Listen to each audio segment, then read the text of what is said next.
The Day After train continues with Muv-Luv Unlimited, The Day After 02, the most personal and intimate of the series yet. It shouldn't be a surprise that TDA02 is basically a continuation of the previous The Day After episodes, but this episode comes with a personal flair, with actual, genuine heroism.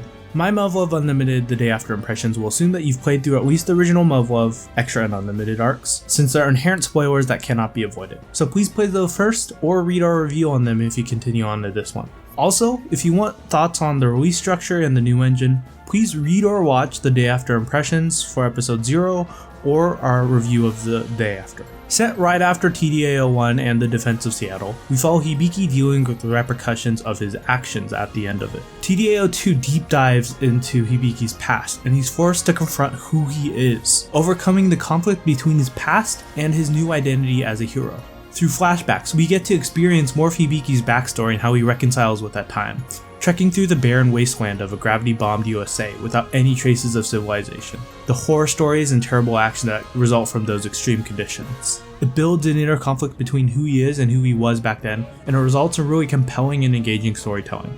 Also, Hibiki's relationship with Heroism comes with another dynamic. Even if Hibiki doesn't believe he's a hero himself, there's a reputation and expectation that comes with it, and seeing him confront those is also very compelling storytelling that amplifies the existing struggles he had with his identity. That isn't to say that Hibiki isn't a hero though.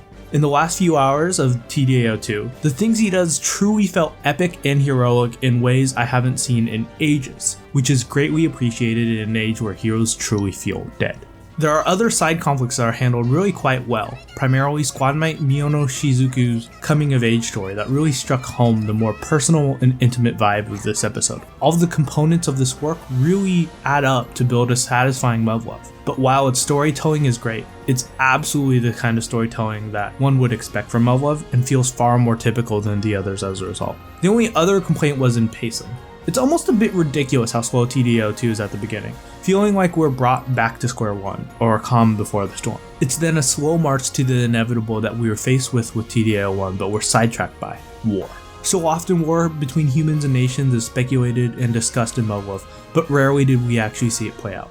We see the first steps towards war in TDA02, making for a compelling and perfect transition to TDA03. It's really nice to see because the closest thing we got to war was the coup d'etat and alternative, but that didn't lead to anything. Seeing it in The Day After is a reminder of the inevitable march that people will always run into, ruining an already bad scenario, and how war never changes. TDA02 is by far the most personal of all of the episodes so far, full of great character moments and works as a great transition to later episodes, but is by far the least distinctive of TDA so far. It's still great, but if the rest of the TDAs were A's, it's a B+. I'm going to continue on to TDA03 with the full review of the entire package when I finish that one. This has been Noisy Pixel, signing out.